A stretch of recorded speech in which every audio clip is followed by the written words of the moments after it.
గ్రామీణ డాక్టర్ల సమస్య పరిష్కారం కోసం తాను పోరాడుతానన్నారు ఎమ్మెల్సీ ప్రొఫెసర్ కోదండరాం. ప్రభుత్వం గ్రామీణ డాక్టర్లను గుర్తించేందుకు చేస్తున్న ప్రయత్నంలో కొన్ని చిక్కుముడులు వస్తున్నాయని తెలిపారు. గ్రామీణ డాక్టర్ల సమస్యల పరిష్కారం కోసం అందరూ ఐక్యత ముందుకు సాగాలన్నారు. ఇక ఆర్ఎంపీ, పీఎంపీ గ్రామీణ డాక్టర్ల సమస్యల పరిష్కారం కోసం జరిగే పోరాటంలో తాను మద్దతిస్తానని చెప్పారు ప్రొఫెసర్ కోదండరాం.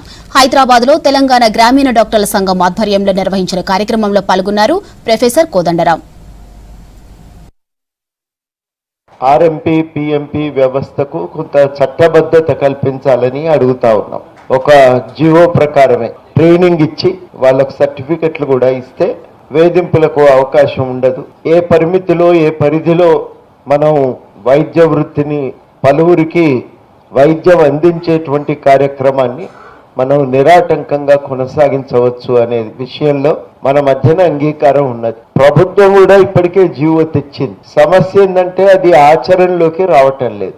ఎందుకు రావటం లేదు అంటే రకరకాలైన ఆక్షేపణలు. వాళ్ళు వైద్యులే కాదు ఎందుకు చేయాలి, ఇట్లాంటి ఆక్షేపణలు చాలా ఉన్నాయి. ఈ ఆక్షేపణల నేపథ్యంలో మెల్లమెల్లగా ఈ చిక్కుముడిని విప్పి మళ్ళీ జీవోను ఆచరణలోకి పెట్టుకోవాల్సిన సందర్భం మనది. ఆ సందర్భం కోసం చాలా ఓపికగా ప్రయత్నం చేయాలి. దీంట్లో మనం తీసుకోవాల్సిన ప్రాథమికమైన జాగ్రత్త ఏంటంటే డాక్టర్లతో మనకు వైరుధ్యం లేదు అనేది మనకు స్పష్టత ఉండాలి. వైరుధ్యం లేదు, వైరుధ్యం మనం కోరుకోవద్దు. ఇది మనకు చాలా అవసరం. రెండోది, ప్రజలతో మనకు ఉండేటువంటి సంబంధాలను పెంచుకోవాలి. ప్రజలతో కలిసి ఉండాలి, మమేకం కావాలి. వాళ్ళ మద్దతు మళ్ళీ మరింతగా మనం ప్రభుత్వం నుంచి మన డిమాండ్ల సాధన కోసం మనం పూనుకోవాలి. ఇవి మనం చాలా స్పష్టంగా ఉంటే తప్పకుండా అనుకున్నటువంటి డిమాండ్ నెరవేరుతుంది. దాన్ని 2 రోజుల నుంచి గుండెల్లో మంట, చేయి లాగడం, నొప్పి, విపరీతమైన ఆయాసంతో ఈ పేషెంట్ మా దగ్గరికి వచ్చాడు.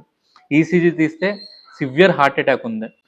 2 రోజుల నుంచి మీరు ఎందుకు రాలేదండి అని అడిగితే ఇంట్లో ట్రీట్మెంట్ ఇస్తున్నారు అన్నారు. ఏం ట్రీట్మెంట్ ఇచ్చారు అంటే మంటకి ప్యాన్ ఇంజెక్షన్, నొప్పికి డైక్లోఫినాక్ అంటే పెయిన్ కిల్లర్లు 4 ఇంజెక్షన్లు, ఆయాసం వస్తుందని చెప్పి స్టెరాయిడ్స్ 4 ఇంజెక్షన్లు ఇచ్చారంట.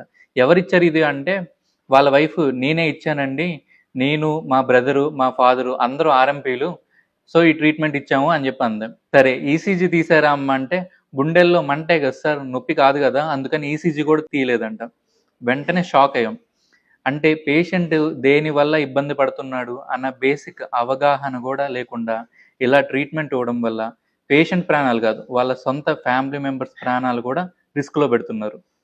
60% ఉండాల్సిన గుండె పంపింగ్ కెపాసిటీ 20%కి తగ్గిపోయింది వీళ్ళు చేసిన ఈ 2 రోజుల డిలే వల్ల. హార్ట్ అటాక్ ఉన్నప్పుడు ఇక్కడ చూపిస్తున్న ఈ కండిషన్లో మీరు ఎంత త్వరగా హాస్పిటల్కి వెళ్తే రికవరీ అయ్యే ఛాన్సెస్ అంత ఎక్కువ ఉంటాయి. మీరు గవర్నమెంట్ హాస్పిటల్కి వెళ్ళినా కూడా మీకు ట్రీట్మెంట్ పూర్తిగా ఫ్రీగా అవుతుంది.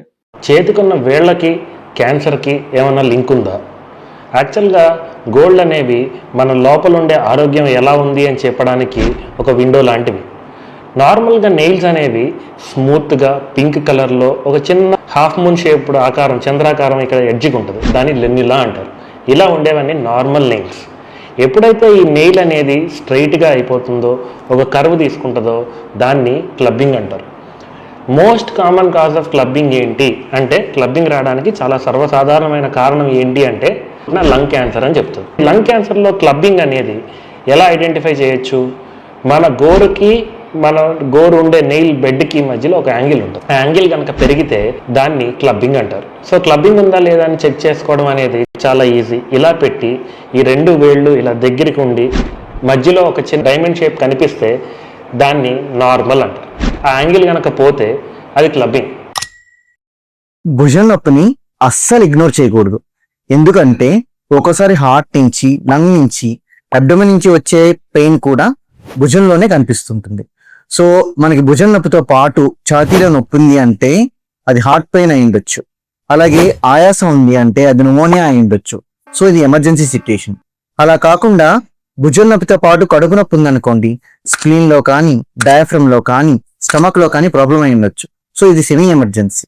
ఇది కాకుండా మన భుజం నొప్పి 2 వారాలైనా తగ్గటం లేదనుకోండి, రాత్రిపూట నొప్పి ఎక్కువ ఉంది, మందులకి రెస్పాండ్ అవ్వటం లేదు, లేదా చేతిలో వాపు ఉంది, చెయ్యి బలహీనతగా ఉంది, ఈ వేళ్లలో తిమ్మిర్లు కానీ మంటలు కానీ వస్తున్నాయి, లేదా వేళకాలకు రంగు మారుతుంది అనుకోండి, అటువంటి భుజం నొప్పిని ఎప్పుడూ నెగ్లెక్ట్ చేయకండి. వెంటనే మీ డాక్టర్ని సంప్రదించండి, కారణం తెలుసుకోండి, దాన్ని అడ్రస్ చేయండి.